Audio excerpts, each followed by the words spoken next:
Welcome to the World Nomads Podcast, delivered by World Nomads, the travel lifestyle and insurance brand. It's not your usual travel podcast. It's everything for the adventurous, independent traveler. Thanks for tuning into this bumper episode where we are celebrating the release of our latest guide, USA, Where Nomads Go. We're going to let Ellen Hall from World Nomads, who edited the guide, tell us all about it because a lot of work has gone into it. And what can readers expect? Well, it's not really your typical guide in that we're not trying to cover the whole U.S. It's obviously a huge place. And so it's not set up like a typical guide where, you have it all broken out by regions and you have all the major cities and all the major parks and major attractions. We don't necessarily talk about all of that. There are lots of guides out there that, somebody really wants to know about the Grand Canyon or New York. Certainly great guides out there, but we're really hoping to, we want to sort of give little windows into America, the U.S., what it's like. And we are actually, so it's broken up by topic.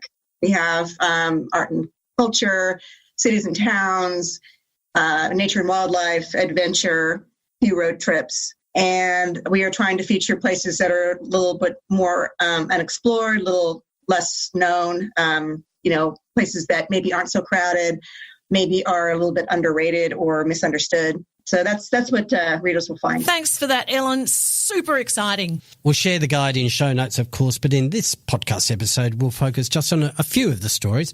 We'll hang out with orcas in Alaska, follow the barbecue trail with a vegetarian, no less, ride the Creole trail and chat to the photographer behind the image on the cover of the guide. Yes, but let's get started with Greg Benchwork. He's a super cool guy. He wrote the Colorado skiing article. I think there were more than 30 contributors, journalists, travel writers that contributed to this guide.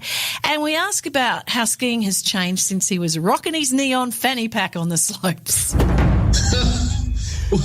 Well, skiing has changed quite a bit. To start with, skiing has become a lot more popular and mainstream. Back when I was rocking my fanny pack, a lot less people were doing it. There was a lot less people on the slopes. Nowadays, it's become quite crowded, and it continues, unfortunately, to be more of a rich person's sport. So I'm going to cover some ways to save some bucks as we continue our conversation.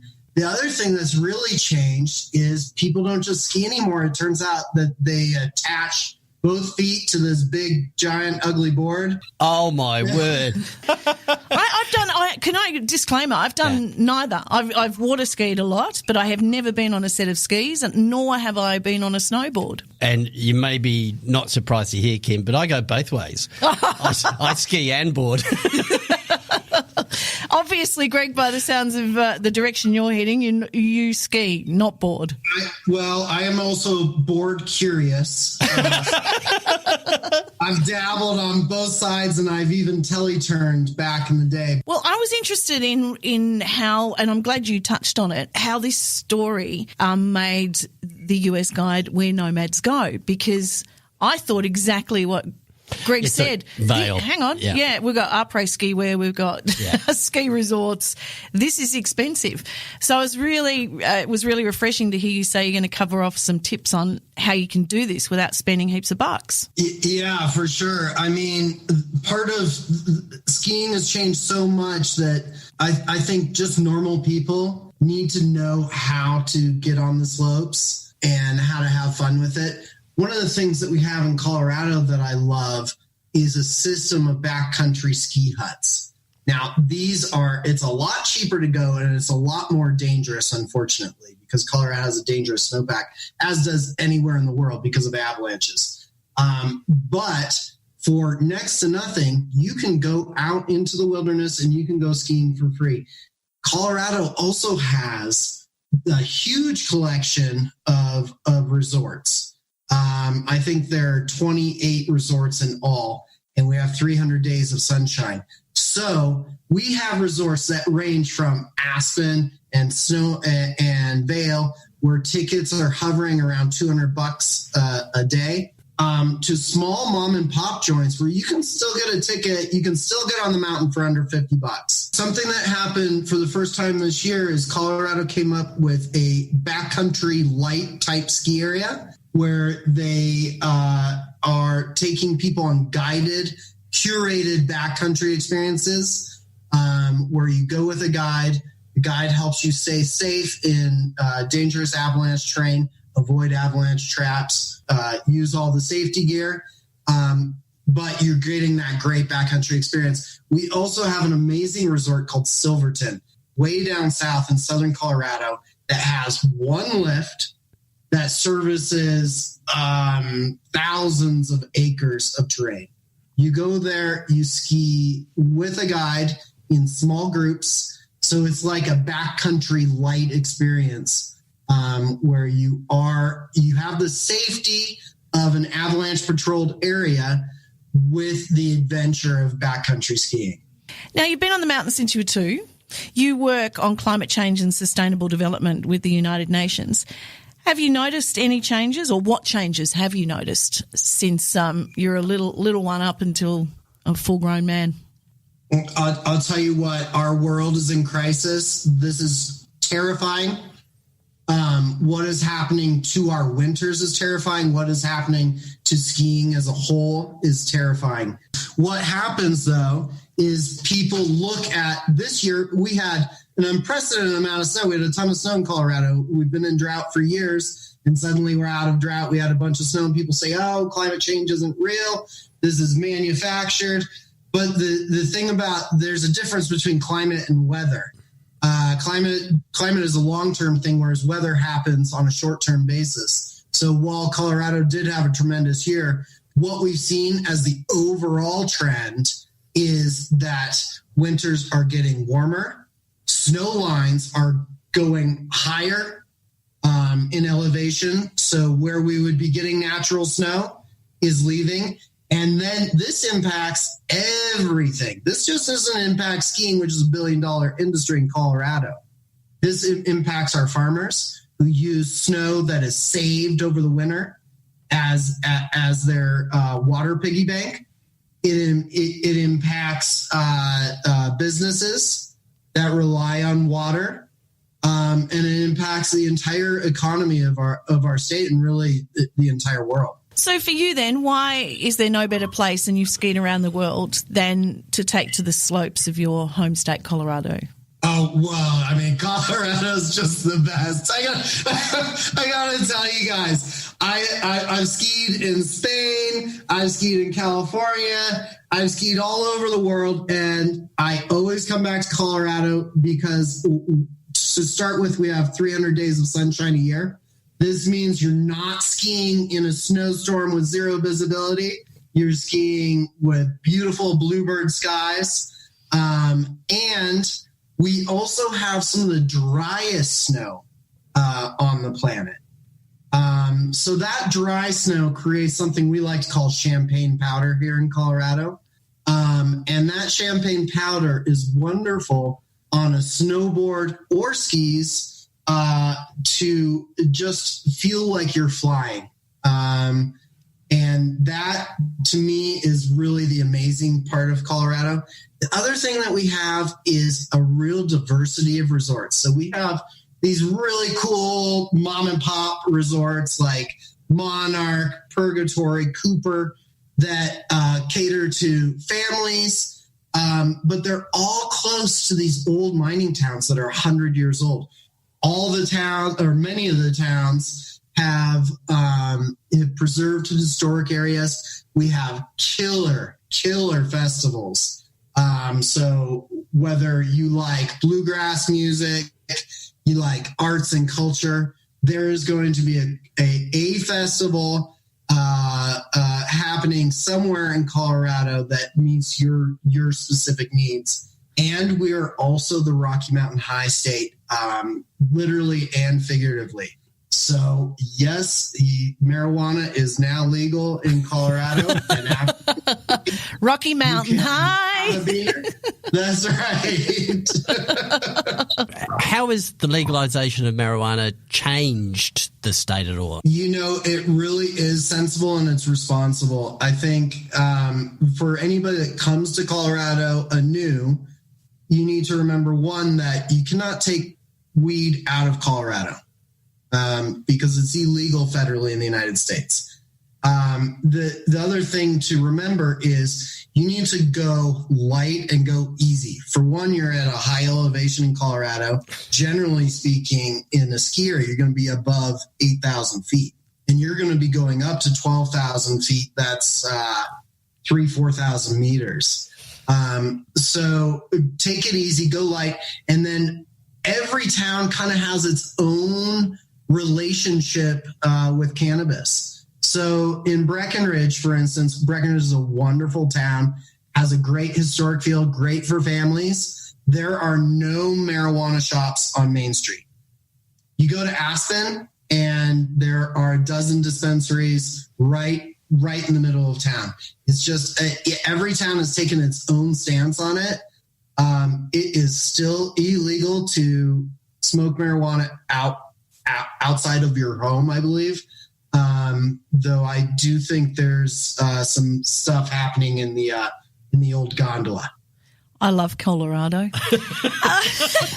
We've got ski tips and marijuana tips from you, Greg, more than we bargained for. We did say that this conversation could venture far and wide, didn't we? Far and wide, there you go. Thank you so much. Bluebird, Colorado is your article in the USA Guide, where Nomads Go. Phil, Greg mentioned marijuana. From an insurance perspective, if you're high on the skis, are you covered? Look, we don't cover illegal activity. But that's legal. It's legal there. But as you said, don't take it out of the state. Don't smoke out of your own home and what have you. So, but if it's a legal activity, then we sort of more or less treat it the same way that we do alcohol. Yep.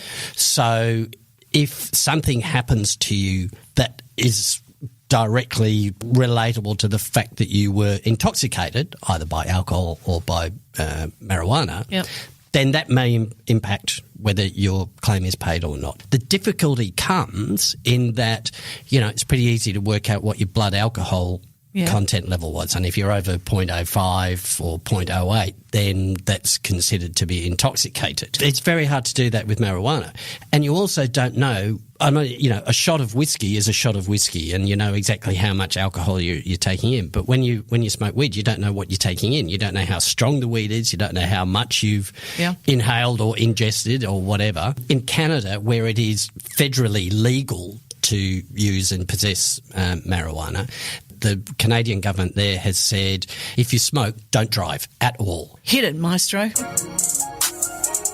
Yeah, here at World Nomads, the information we provide about travel insurance, it is brief, I can't deny. Doesn't take into account your personal needs and doesn't include all terms or conditions you see or limitations, exclusions, and termination provisions of the travel insurance plan described. Now listen, coverage may not be available for residents of all countries, states, or provinces. Carefully read the policy available at worldnomads.com.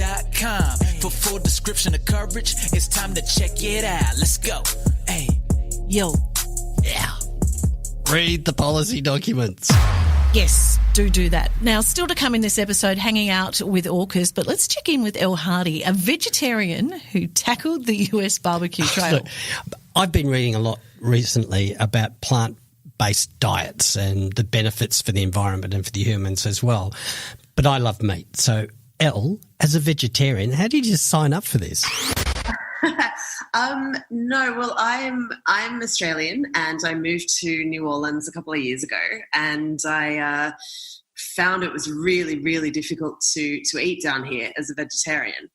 And so I was doing a lot of traveling around the South, lived in my car, lived in a van for a year, and was always getting around. And I just found barbecue culture quite interesting. So after a while, I thought that I should probably try and give it a go. So before you moved to the US, what was your relationship with meat? Well, I've been a vegetarian my whole life. So my mum said, so is my sister actually, even though our parents aren't. So my mum said that when she was pregnant with us both, she just couldn't stand, the smell of meat would just make her sick. And ever since we were little babies, we just wouldn't eat meat. And so we just kind of grew up that way. So it's something I've never really tried. And that was kind of part of the challenge, I suppose, that I set myself with heading along the barbecue trail was just sort of trying to see what the sort of reasons were that I might not have been eating meat and whether I actually liked it. Okay, I want to know we'll get to your first taste of meat in a moment, but tell me about the barbecue trail. Where were you going? Sure. So there are 5 main barbecue centers in the US. So there is Texas, of course. There's Kansas City in Missouri. There is Memphis in Tennessee. There's Alabama, and there's the Carolinas. So the coast, mostly the coastal and the inland regions of North and South Carolina. A barbecue, it's almost a religion. It is. It really is. And it's a real part of the culture. And I was actually sort of lucky that early on someone told me that it's kind of an entry point. The way that that you judge a barbecue or any kind of soul food place in the South is by their greens. Because if they can't do the greens well, you can't trust them to do the big stuff right. So do the dishes vary between those states? Yeah, they very much do. So in the Carolinas, Memphis and Kansas, it's hog. Some places might do some other things, but pig really is it. Alabama does a bit of everything, but they really specialize in chicken. And Texas is all about cow. There's a whole world of secret rubs, and there's one barbecue store owner in Memphis, one of the oldest ones in town. He sort of told me he doesn't really judge barbecue so much by city because it can completely vary restaurant to restaurant. It's all about the way that they prepare it. They're certain blends. His family is Greek, so they use a lot of Greek herbs in theirs, which is quite different to a lot of other places. Okay, so let's get to the nitty gritty. Where were you when you first had your first barbecue, your first taste of meat, and describe the experience for us? Sure. Well, it was in the Carolinas at Rodney Scott, who's quite a famous barbecue pitmaster, they call them. He featured in Anthony Bourdain's South Carolina episode, I think it was. Uh-huh. And he's quite famous. He sort of had this rural shop, sort of on a highway roadside, and it was sort of people just came from all over to go to it, and it's become really popular now. So he's opened up one in Charleston, in the capital of South Carolina, and he's also opening up one in Birmingham, Alabama. So that was my first taste. And it's, I write words for a living, and it's so difficult to describe what eating meat feels and tastes like for the first time. It's quite a bizarre experience. But it was kind of yum. I think that the texture was more than an issue for me, but I really enjoyed the taste. I mean, when you spend enough time in the South and around barbecue joints, that beautiful smoky smell, you can get to quite like it, and I really did. So it was sort of an extension of that, I guess. How did you feel ethically about tucking into a bit of hog? I did struggle a bit. I did also talk to quite a lot of people, especially before I kind of embarked on it, about, sort of barbecue culture. And there is, a fairly there's a lot of sort of top to tail stuff going on, which is really the way that if we're going to be eating meat, we should be eating meat, which is, using as much of the animal as possible, raising it as locally as possible. So, I mean, it all depends, again, restaurant to restaurant, but there's certainly a real movement within barbecue, I think, that's getting to a more sustainable kind of form of eating meat. So is it hard then, if you are a staunch vegetarian or vegan, to live in New Orleans? Yeah, New Orleans is definitely one of the more extreme areas because they do have a bit of barbecue here, but Cajun food is, just so seafood heavy. So it's probably not the kind of place you'd come. But, I mean, one of the other great delights with barbecue culture is that they're really into their sides.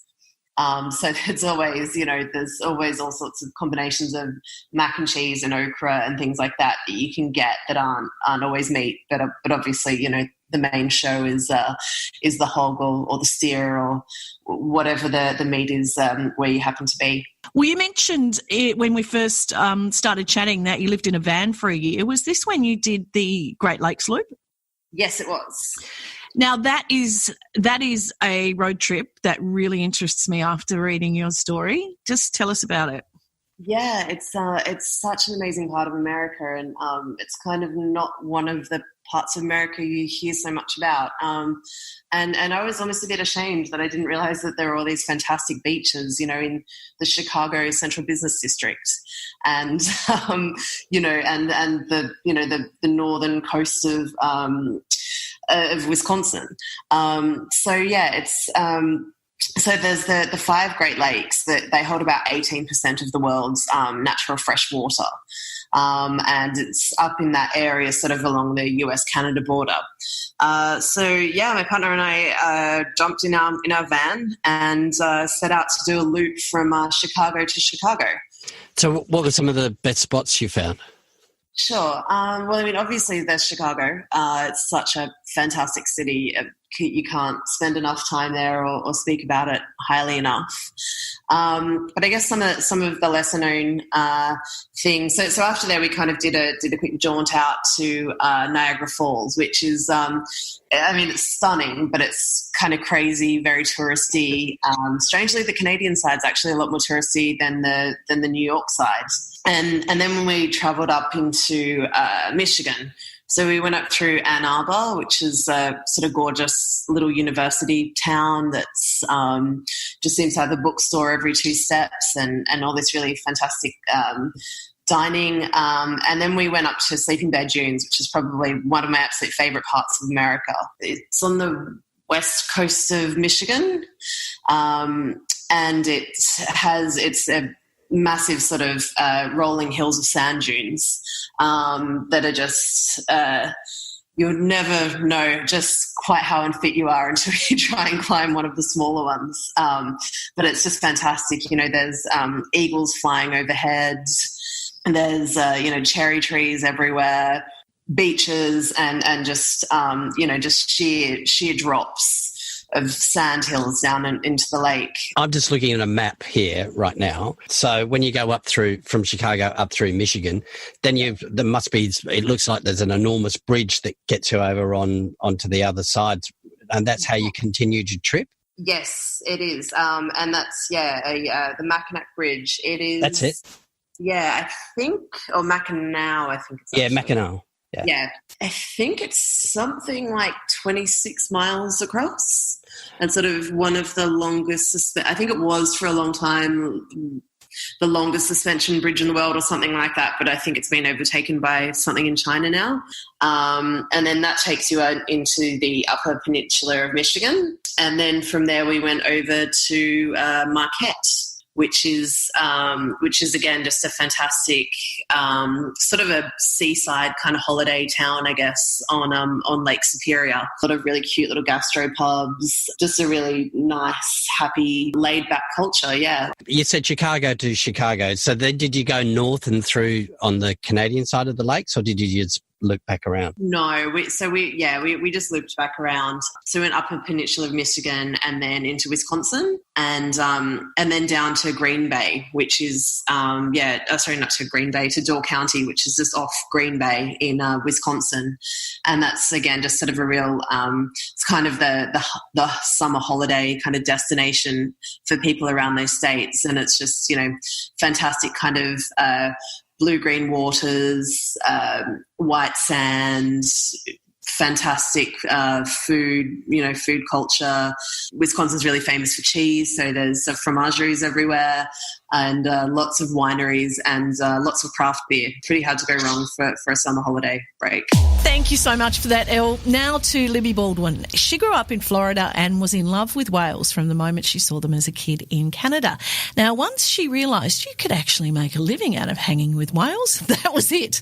And she's currently in her 4th season in Juneau, Alaska, and is one of a handful of women captaining whale boats there. And Phil, surprisingly, she says a lot of people are not aware Alaska is part of the United States. Who? Libby? Yes. Believe it or not, we do get a lot of visitors who are always like, oh, do I need a passport?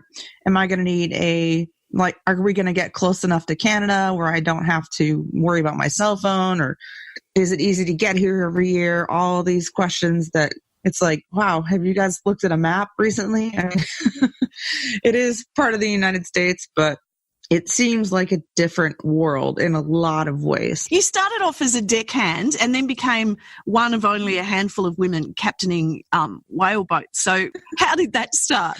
Well, it started like any other job, I suppose. My first couple of years, I started coming to the Pacific Northwest for like a few days after I graduated from college. I met a captain in Washington State who became kind of a mentor for me, and he's still a really good friend. And I basically begged him to take me out and teach me how to work on whaleboats. So he agreed, and he was like, well, go get a job, and then you can come out with me on your days off. And so that's what I did. I got a job working the hotel front desk at a resort in the place that I was at. And I went out with him on my days off, and I basically scrubbed boats and did a lot of really grunt work in exchange for free lessons on how to become a deckhand. And I did that for 2 summers. In my 3rd summer, I got a real job and started getting paid for it to be a naturalist and a deckhand on a whale watching boat. And then I did several more summers after that. Then I came to, that was 2013 when I got that first paying job. And then I was there for a few more summers. And then I came to Juneau in 2016 as a deckhand and as a naturalist. And finally, in 2018, last April, I sat for my captain's license and got it. So now I'm a captain. Oh, you. As well. Now, what do you mean by well, obviously I know what you mean by naturalist, but just explain it. You kind of mention it goes hand in hand with your work. It's funny because a lot of people are like, naturalist, does that mean you don't wear clothes while you work? And I'm like, no, that's naturist. There's a little bit of a difference there. Basically, a naturalist is someone who knows a lot about a certain animal or about a certain ecosystem or anything in nature, really, that they're just obsessed with, and they know a lot about it, and they're able to present the information to people who go on a tour or just want to know more about it in like a tour guide kind of way. It's basically a tour guide specializing in a certain part of nature. Okay, and you are specialising obviously in whales. What's the season like? Are you guaranteed to see a whale? Yeah, all the tours out here say you're guaranteed to see whales, just because it started to be a thing several years ago where people were like, oh, we don't want to go on this tour unless we're for sure going to see something. And there's this disconnect where some people don't really understand that whales are wild animals, and it's not like a zoo or an aquarium. We can't control where they're going to be. We can't control what they're going to do or how many we're going to see or anything like that. But so guaranteed whales, if you see a tour that guarantees whales, that basically means we're going to see whales, 99.9% of the time. But if we don't see whales, you'll get your money back. But speaking for Juneau, in the 4 years I've been out here, I've never once gone out and not seen at least one whale on every tour. And what's that feeling like? I mean, do you ever lose the excitement for seeing a whale? Pretty much no. I mean, it's a job like any other job. You have your really good days and you have your bad days. And sometimes when it's pouring down rain and you only have one whale that you see the whole day, and you're sitting here looking at this same whale going, I just don't care anymore. We're watching the same whale for an hour or 2 hours and then going back out and doing it again. But so many times I'm lucky enough to see this experience through the eyes of my guests, through the eyes of my passengers, because to me, it may be the same one whale that I've been looking at for a week, but to them, they've never seen a whale in the wild, and they may never again. So it's easy to get caught up in their excitement. And, so I get constantly reminded that I'm very, very blessed to have a job where, I get to hang out with the most magnificent animal in the world every day. And I get to watch people experience that for the first time the way I did. And it's a really magical experience. So most of the time, no, it doesn't get old. What sort of whales are you talking about? Well, primarily in Juneau, here we see humpback whales. We also see orca whales, killer whales, once every week or 2 weeks. And those are my favorite. Those are the whales that I love. I've been completely obsessed with orcas my entire life. All whales, but orcas in particular. So being able to share that passion with people is unbelievable. Like, the humpbacks are amazing. Obviously, they're magnificent creatures. They're huge. They're graceful and beautiful. We have a couple of moms with babies this year, and that's just really precious to watch. But there's something about the orcas. It's not something we see every day. So when we do see them, all of us are genuinely excited, me especially. And then I get to tell my guests about the orcas while we watch them. And you just a lot of people get the sense of just how powerful this animal is. It's the top predator in the ocean. And I believe it has this really spiritual power. Huge, beautiful creature who is in equal parts a streamlined killing machine, an apex predator, and then like a dedicated family member. They're the same thing in one animal. They're a paradox in and of themselves. And I think people sense that, and they see the beauty and the grace of these animals. And so to watch people see wild orcas for the first time, there's something so special, and so it's just such a high about it. It's such an adrenaline rush. And then they hang on to your every word while you're standing there talking about your favorite animal, which is something you do every day anyway. Like, my friends all love me. They all understand how much I love orcas. But when I start talking about orcas, they get bored after a while because they're like, well, that's cool, but we don't really care. But these people that have come all this way to see an orca, they want to hear everything I have to say. And it's just something truly magical about standing up in front of a group of people and knowing that they want to hear you talk about your passion.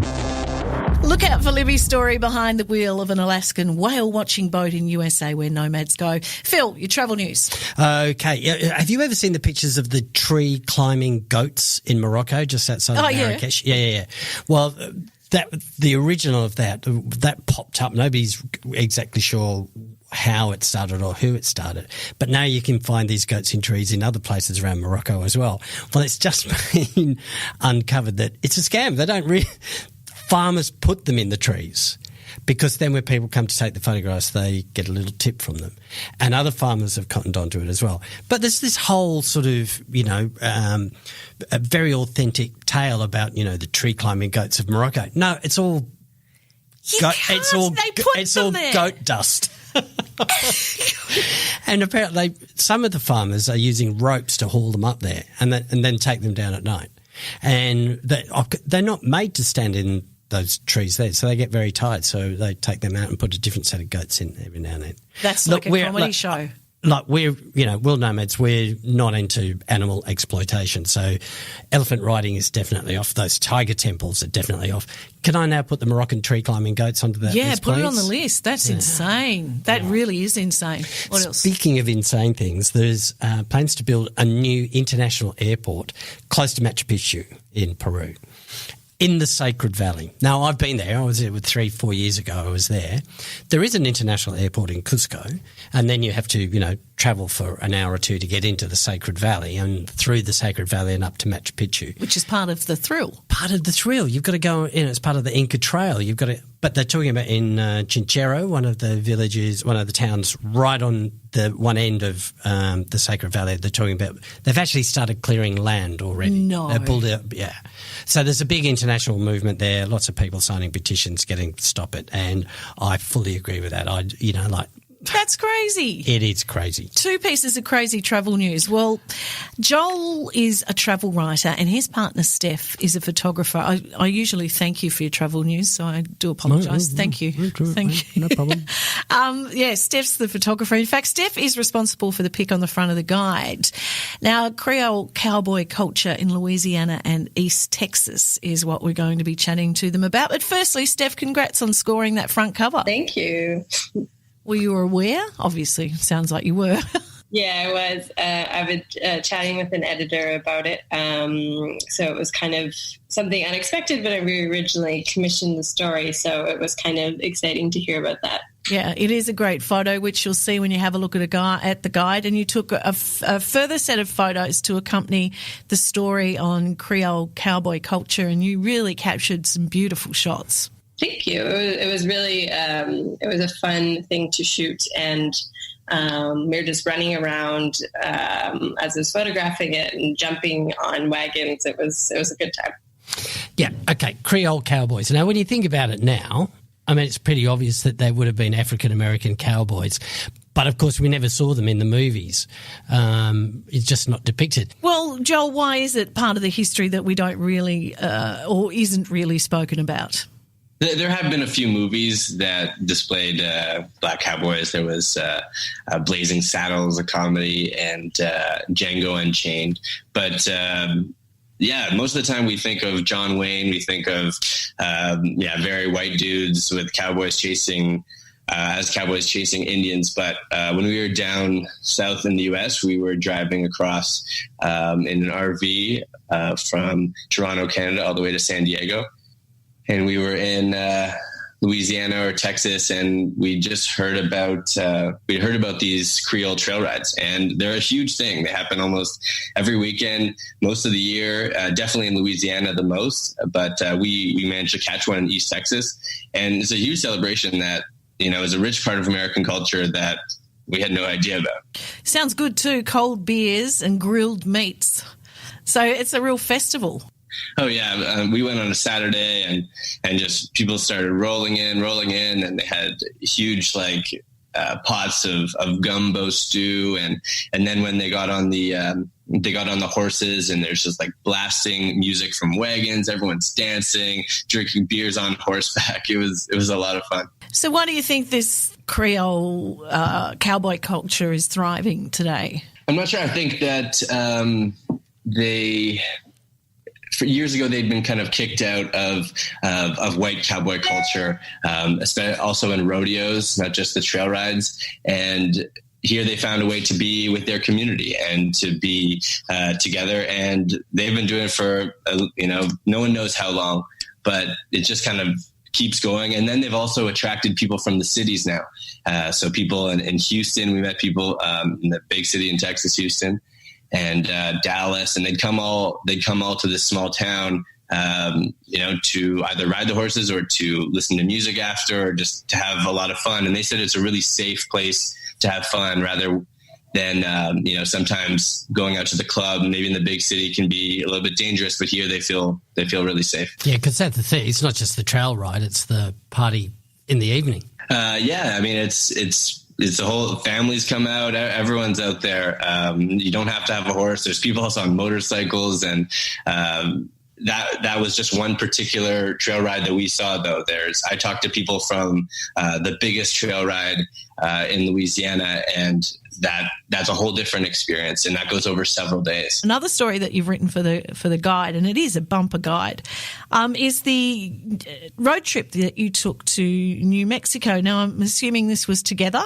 Yeah, this is all part. This is kind of right after this Texas experience. Actually, the RV broke down for the second time. The engine broke down, so we were stranded in Texas for a few weeks. But right after that, we made it out. As you can see in the story, it was extremely hot. It was in July, it was in July, and we made it to New Mexico, and we were really surprised. It's really a great state. In what way? What was surprising about it? It really has an interesting mixture of cultures. There's the Pueblo people who, there's different communities all around the state, and they've been living there for thousands of years.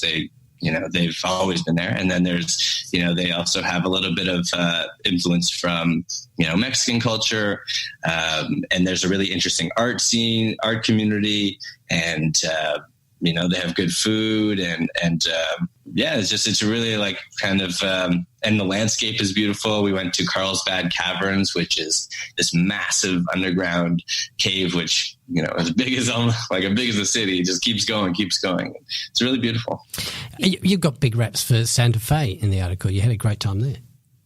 Yeah, there's this thing in Santa Fe called Meow Wolf, which is it's really hard to describe. It's one of those things you have to go, but it's part museum, part fun house. You kind of have to solve a mystery, and then you end up, crawling through the washing machine or the dryer, and then you get into a whole new world, and you can kind of play around, and there's neon lights. It sounds really crazy, but it is crazy. And they're expanding to different cities all over the U.S., but this was the very first one started by a collective of artists. Sounds like you just survived that road trip. When you kind of scan through your story, you speak of the July hellfire. All that you were after was cool air. The heat was overpowering. How hot are we talking, Joel? I mean, we didn't have air conditioning in the RV, and it was definitely over 43 degrees. It was probably over 40 degrees at least. Yeah. And if you're to look into the World Nomads archive, we also did a story in Mississippi about when the RV broke down and we were stranded in the Mississippi Delta for 5 days. So yeah, it was a journey, but we got to see some amazing things along the way. We've got an episode coming up on van life, which I'm sure you'll enjoy tuning into. What was the name of your RV? It's Stevie Lee, which is pretty similar to my name, which is definitely, I just like the name Stevie better. So guys, what did you take out of that New Mexico road trip? I guess, we were in Texas, and the RV had broken down, and it was insanely hot, and I think we were kind of miserable, and we're like, isn't this supposed to be fun? The RV is broken. I was stressed about that. It was super hot, and then we just got, as soon as we crossed into New Mexico, it was just like something washed over us, and we were so relieved to be there. And then we had an amazing time there. Yeah, the first thing we did, we went to these caves, and we were hiking through them for hours. It was incredible, and we were just so impressed. And after having such a difficult time in Texas, that it was just really special to us. You certainly sound like you've experienced part of America and I guess this was the point of the guide too, telling Americans about what you can explore in your own backyard. Yeah, I think so. It's a huge country, and you often hear about California. You hear about certain main spots, but we tried to do something a little bit different, going through the Delta and going through New Mexico, and then going through Louisiana, Cajun country. These are places that are really rich with culture, but most Americans don't visit. We went there for 4 months through the U.S., so we had a lot of time, and we weren't just kind of catching highlights. We were trying to, catch the things between the highlights that ended up oftentimes, being the most standout parts. Well, you're coming into summer. Joel, I hope you stay cool. We'll share the stories and the photos that you took for the guide in our show notes, guys. Thanks for chatting to us. Thank you. Thank you. We do plan to go back to the RV this summer, so hopefully it's not too hot. Head for the cool forest, you'll be fine. Well, that wraps up this episode on the USA Where Nomads Go. We have released this episode to celebrate the guide, but you may be interested in an earlier episode where we focused on the States. Music fans, they've probably heard of Nashville and Memphis, but Clarksdale, Mississippi is somewhere that's really important for blues music. It's where you go to these hole-in-the-wall blues clubs. It's where all this music history has come from, and it's somewhere that you really have to go out of your way to visit. It is a bit of a drive from Memphis and definitely requires a car, but it's very well worth the trip. You can find the latest episode of the World Nomads Podcast through all those popular podcast apps and players, but the easiest way is just to go to worldnomads.com/podcasts. And if you know someone who loves travelling as much as you do, please tell them about us. We'd appreciate any likes and shares and social love that you want to give us. Now, next week, a really exciting episode. In fact, we're hitting the road and chatting to... I'm so excited about this. The co-founder of Lonely Planet, Tony Wheeler. Bye. The World Nomads Podcast. Explore your boundaries.